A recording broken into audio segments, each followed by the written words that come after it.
Can't say I was expecting this year.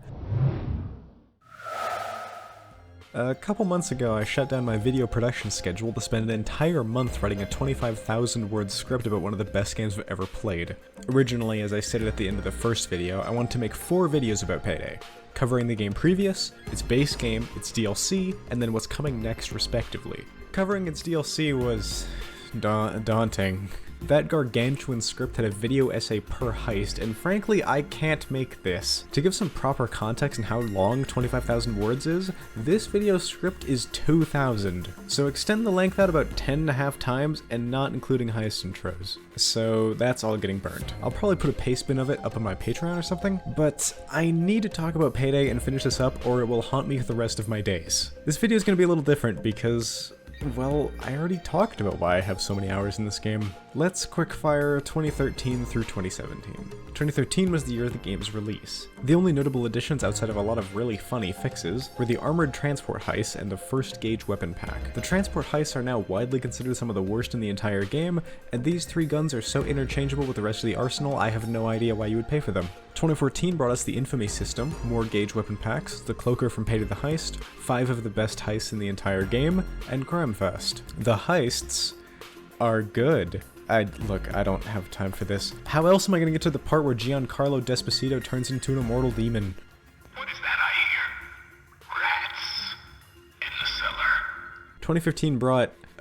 I can't stand doing this either. It feels like I'm slowly reading out all of Overkill's crimes throughout the years, while they stand trial for managing to blow away billions of dollars on Bo Anderson's various crazed ideas before he was responsible for getting the company raided by police right before he fled the country, and the company's CFO was convicted for gross insider crimes before being acquitted for them. I didn't even mention that he's probably the reason Wolf hasn't gotten voice lines for an entire decade. So hey, did y'all hear about this flaming pile of dung heap?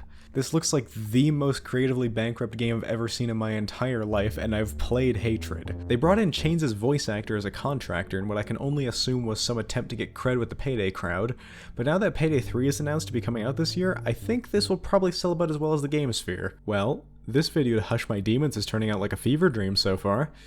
Look, you're in this now. You're here with me. You will leave a comment on this video, you will tweet it to @overkill_TM. After long deliberation, I've decided that nothing before 2017 matters. It only contained like 90% of my playtime. Throughout all this time, there was many a plot thread created and dropped unceremoniously, like Jiro coming to the Payday gang to find his son Kento, which they never did. At the end of 2017, Overkill hired a new writer called Wordsmith, and in the span of a year, he managed to somehow wrap up every single loose plot thread in an interesting mystery of mysticism and intrigue, which ended with Bane becoming Joe Biden. This man no longer works at Overkill, and that is a disaster. Hearing Bane getting iced at the end of Reservoir Dogs and then seeing him in person was like seeing some Midas Gold magic the first time around. Unsurprisingly, the plot elements of all future heists are noticeably way worse. Go to this barn to make weapons. That's it, that's the heist. Payday 3 has been confirmed to be on Unreal Engine for a couple years now, and thank God. You can tell to the extent the diesel engine runs like Bob when the game being on Unreal is a major selling point.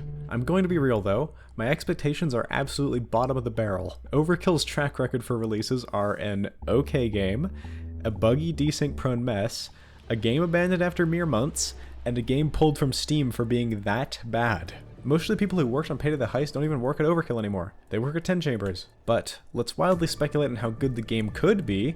Regardless, as I've said in previous videos, I desperately hope that they make the game more like Payday the Heist and less like Payday 2. Bring back the cool audio effects, take away the billions of ways to regen health, make it more lethal intense, remove half of the difficulties because why are they even there, and give us more character interactions. And for the love of God, do not add a stealth hacking minigame. The way pagers currently work is a little too binary, but playing Simon Says would be so much worse. If you're going to keep the current format of guards having pagers, killing guards should add more level hazards, not 5 strikes and you're out. The game rewarding you more for stealth is also baffling when it's objectively easier than loud. Here is a very simple fix. Have loud and stealth give you different rewards. Extra XP for loud, extra money for stealth. Payday 2 even does this with the elephant giving you extra cash if you keep Election Day quiet. Let me give you my, I am totally a professional game designer, stealth rebalance. Some of the most consistently entertaining stealth experiences in games for me have been when enemies knew I was around, but I was able to avoid them with my huge, continent-spanning brain. Payday 2 has none of this. Either enemies know you're there and will alert the entire map imminently, or no one knows that you're there. And so here's what I propose. Pagers are out, and replaced with an alert gauge similar to that of Mechanicus. Killing guards and being noticed by cameras makes this increment and spawns additional guards, changes the patrol paths of them and civs, maybe activates some additional cameras, and gives guards new barks. Instead of reporting in to tell the head of security everything's fine, they can mention things the players are doing, like commenting on open doors, missing persons, etc. They don't actually have to be alerted by these things, but just the act of commenting on things was what Fear did 20 years ago, and it's the reason people still praise it for having exceptional AI.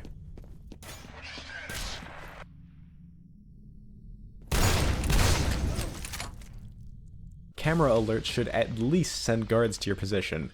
Maybe, if you're on high alert, call in a group of SWAT to clear the building who remain there for the rest of the level. Both Payday the Heist and Payday 2 even did this. On Counterfeit and GoBank, a police car will show up to check on you. You can easily expand on this too. On One Down, maybe that group of SWAT is actually a bunch of Zeals being given overwatch by a spotlight helicopter overhead. In general, I think Loud and Stealth are a little too separated. They're like both types of football being forced to be played on the same field. I think Stealth should transition into Loud gradually, not be hit in the face by a shovel so Loud can stand atop its corpse. If the alert gauge gets high enough but a player still hasn't been detected, you can start Loud spawns but have them start combing the level looking for the player, and when they finally do, Loud begins in earnest, with assaults following shortly thereafter. And you might think like, oh, what if Loud never starts and the players manage to avoid everyone? And to that I say, that sounds sick. Loud Stealth sounds like something I want to play. I've been holding a huge shit for 90 minutes now. If it ends up being too easy to play the game this way, crank the numbers of enemies up to a full division of Zeals coming to evict your soul. Loud doesn't require an overhaul anywhere near the same scale as Stealth. All I'd really want is just to reduce the lethality and survivability of players and enemies. Have the game actually play like the Death Wish trailer. I don't exactly expect this to happen though. Payday is pretty universally known as a power fantasy game, and I expect it to stay that way, as much as I wish otherwise. Hey, actually, that's a good thing to bring up. Maybe work out the tone that we're going for. Are we the serious, high-stakes, emotional thriller? Or the game where you rescue goats from a burning building? At the time of writing, all we really know is that Chains installed Carry Stacker and everyone is dripped up to the nines. Going back to revisit these games for these videos has brought me to a kind of unexpected conclusion. A lot of games I've gone back to for videos I've had fond memories of, and then went back and realized they're kind of awful. I fully expected to come out of Payday 2 really disliking it, but instead, I actually really enjoyed myself. Maybe you don't put almost 2,000 hours to something if it's bad. Crazy. Obviously, the game has been updated a lot throughout the years. There's no conceivable way Payday 3 will be able to stack up to Payday 2's current content at 3's launch. There's just been so many hundreds of additions with new heists, weapons, weapon mods, skill rebalances, and entire features like mutators. Payday 2 is just one of those Steam classics that just about everyone owns. Similar to Left 4 Dead 2, it's just a game everyone should own, and if you don't, it makes me sad. In time, let's hope Payday 3 becomes another one of those.